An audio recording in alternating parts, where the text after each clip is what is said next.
everybody, today in this video I will be doing a review of the Build-A-Bear Vulpix Plush. First I'm going to look over the plush real quick and then we will check out the accessories that it comes with.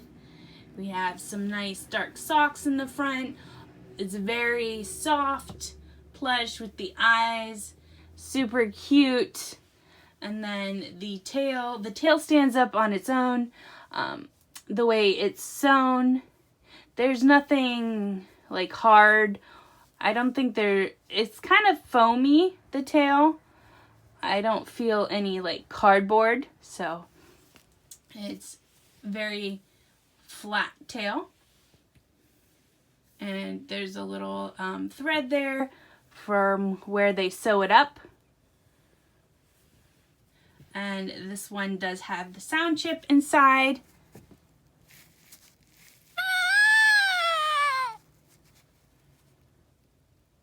Here is a look at the trading card that this Vulpix comes with for the Build-A-Bear workshop. It has it little printed on the picture.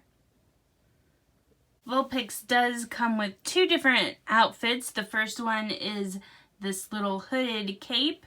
It has some faux fur around the edges in a dark red color, and then it's very silky material, and the print is fire with pinks and yellows. It's very cute. It has openings for the ears to poke out, and then on the back it has a split. A nice split that is embroidered, so it's not just a cut, but it splits so the tail can stick up through it and that the cape lies flat on the back. It's very silky and soft to the touch, both the fur and the main part. And the second outfit that Vulpix has is this pajama set or onesie set that is has a Pokeball print to it in yellows, well, oranges and dark orange. It's very soft and cuddly. It's like it feels like pajamas, so it would be good to sleep with.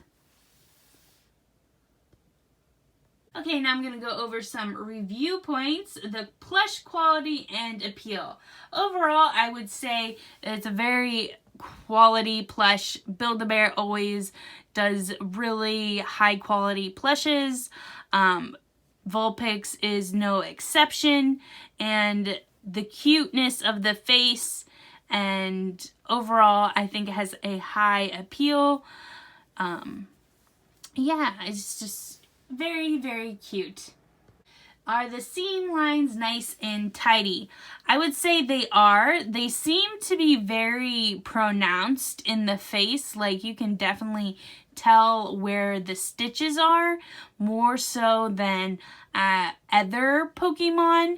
I think maybe because of the shorter fur on the face. There was one part on the leg where you could see one of the threads that I don't think you're supposed to. None of the other legs had that, but that's just one small part. Everything else was nice. No hanging threads, no loose threads or anything like that. No stuffing popping out anywhere. So my next point is character representation and proportions. Does it represent the character? Are the proportions right, or are they squished into plushie form? Were shortcuts taken because it is a plushie? And I think for Vulpix, the body and the face look pretty much exactly like the character. The one big thing on this plushie, of course, is the tail. The tail does not look like this at all. You can see the picture, what it's supposed to look like. They tried to simplify it, I guess, by flattening it,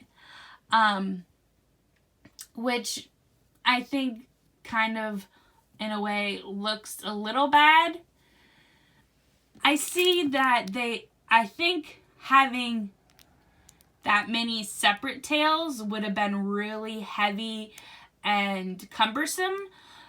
I think this idea of having all the tails attached like this, simplifying it like this would have been a good idea, but I think what would have made the tail look a little better is instead of having it also be so flat, is if they just gave it like this much thickness to the tail. If the tail looked at the ends like this instead of being so flat, I think overall the look of the Vulpix would have been improved a lot.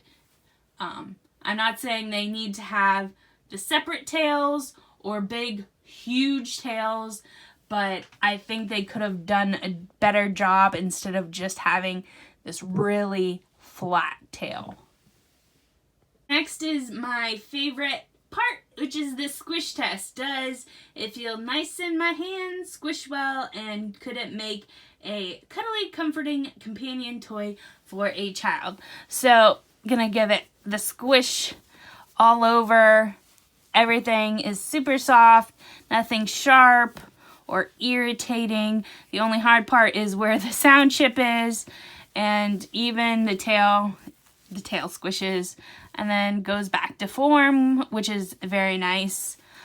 Yeah, definitely you'll want to hug it and cuddle it, and children can, sleep. Some plushies, they're cuddly, but then when you go to sleep, there's something irritating or scratchy on them, and you kind of like push them away. But with this one, I think you'll definitely be able to cuddle it and have it all through the night. Next point is a good plush toy on its own or only for fans of the character or property it is based on. Like, for instance, Pokemon fans are going to be the only ones buying this, or do I think that other people might be interested in the Vulpix? I think this could appeal to people who are fans of foxes because, of course, it does very much resemble a fox, even though the tail is different than a fox. But overall, it is super cute. I think people who like cute things, cute plushes, Pokemon plushes, anything like that will definitely like this. And the last point is my recommendation. Should you wait for another version of this character? There are tons of plushies out there. Is this one the best? And finally, I'll give my rating after I say this. I don't recall ever seeing a Vulpix plushie before. I haven't researched it though. So for my knowledge for this review, this is the only Vulpix plushie I've seen. So I would say if you like this plushie, if the flat tails don't bother you, definitely get it. I would definitely recommend it. Everything is so soft. It's definitely well made as far as the sewing and the stuffing. The outfits are really cute. And my rating from 1 to 10, 10 being the best, I would give this probably a 7 out of 10, just because I think they could have done a better job on the tail.